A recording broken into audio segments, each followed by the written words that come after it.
আসসালামু আলাইকুম। আশা করি সবাই ভালো আছেন। আজকে আপনাদের মাঝে আমি খুবই হৃদয় বিদারক একটি ঘটনা নিয়ে হাজির হয়েছি।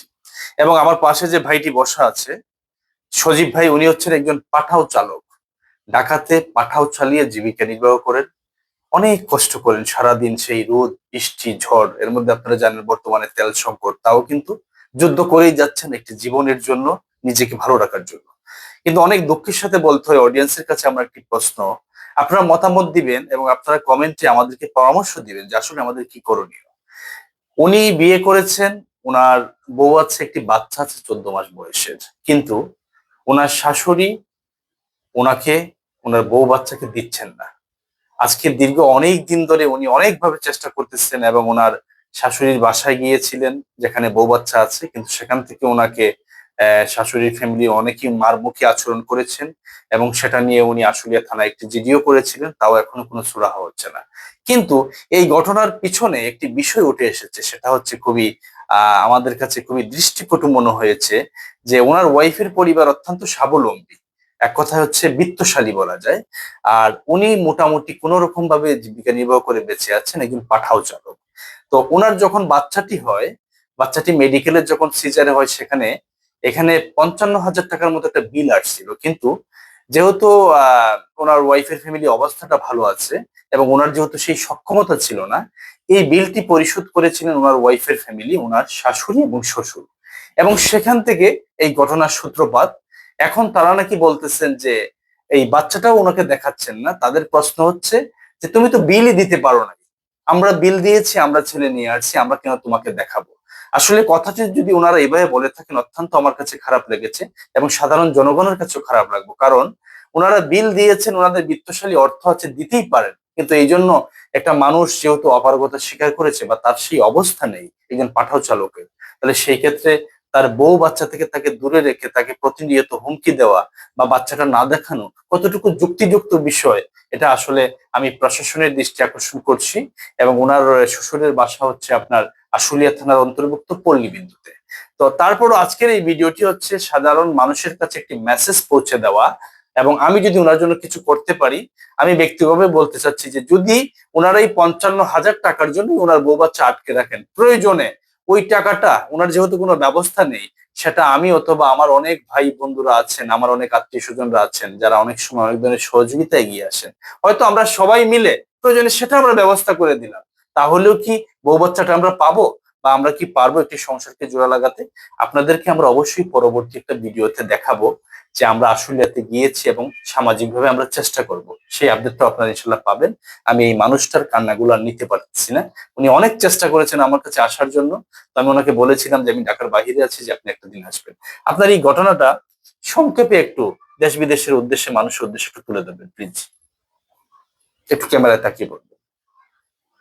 আসলে আমি আহ, স্বাভাবিকভাবে একটা বিয়ে করেছি। বিয়ে করার পরবর্তীতে আমার একটা বাচ্চা হয়েছিল আশুলিয়া নারী হসপিটালে।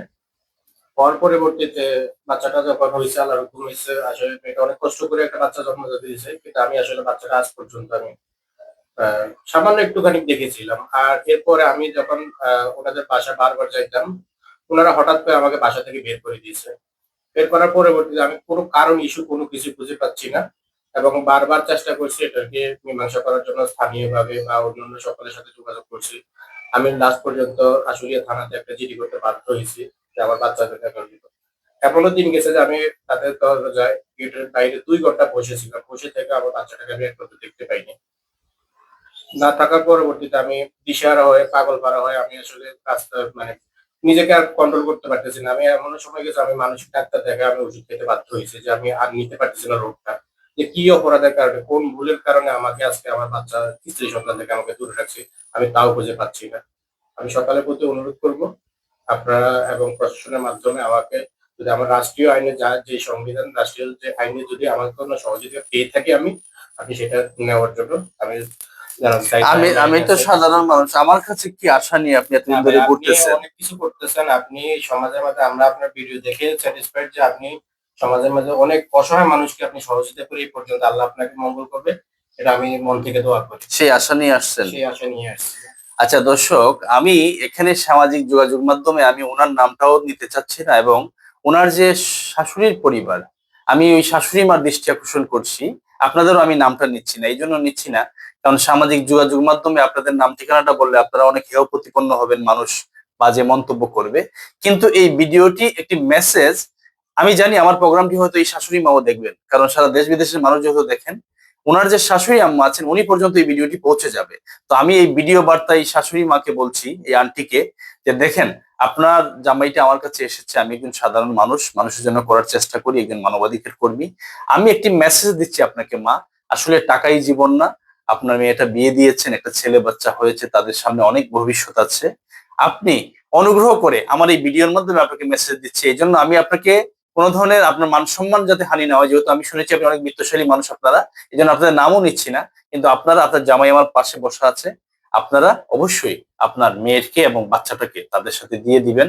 প্রয়োজনে যদি, আমি আবারও একটি কথা বলতে হয়, যদি আপনি মনে করেন যে আপনি এই 55,000 টাকা বিল দিয়েছেন বলে আপনি এই ছেলে এবং আপনার মেয়ে দিবেন না, তাহলে সেই 55,000 টাকার দায়িত্ব আমি ছোট্ট মানুষটি ইনশাল্লাহ নিব। এবং যদি সেটা আপনি পেতে চান, আপনাকে পাওয়ানোর ব্যবস্থা করে দিব।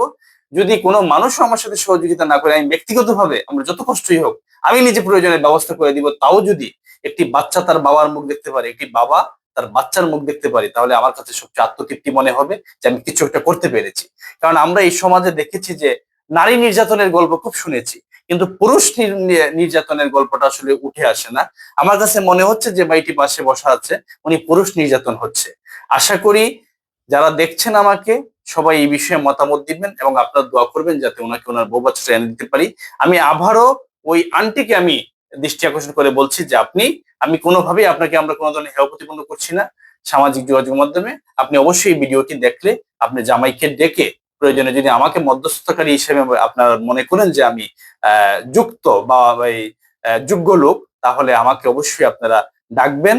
আমি সহ আপনার জামাই সহ আপনার বউ বাচ্চা দিয়ে সামাজিক ভাবে একটি সংসার টিকে থাক, এই আশা প্রত্যাশা ব্যক্ত করছি। আর এই ভিডিওটার মাধ্যমে আরো মেসেজ পৌঁছে দিচ্ছি, এইরকম যারা, এইরকম যারা আরো লোক আছেন যারা সজীবের মতো, এই সজীব ভাইয়ের মতো, যে এই ফ্যামিলিতে এই ধরনের ঘটনা ঘটে, তারা এই ঘটনা থেকে শিখবেন যে আসলে আমরা সামাজিক দায়বদ্ধতা থেকে কি করা উচিত এবং একটা পরিবার বাঁচানোর জন্য কি করা উচিত। আশা করি সবাইকে বোঝাতে পেরেছি। আপনারা অবশ্যই ভালো থাকবেন। আসসালামু আলাইকুম।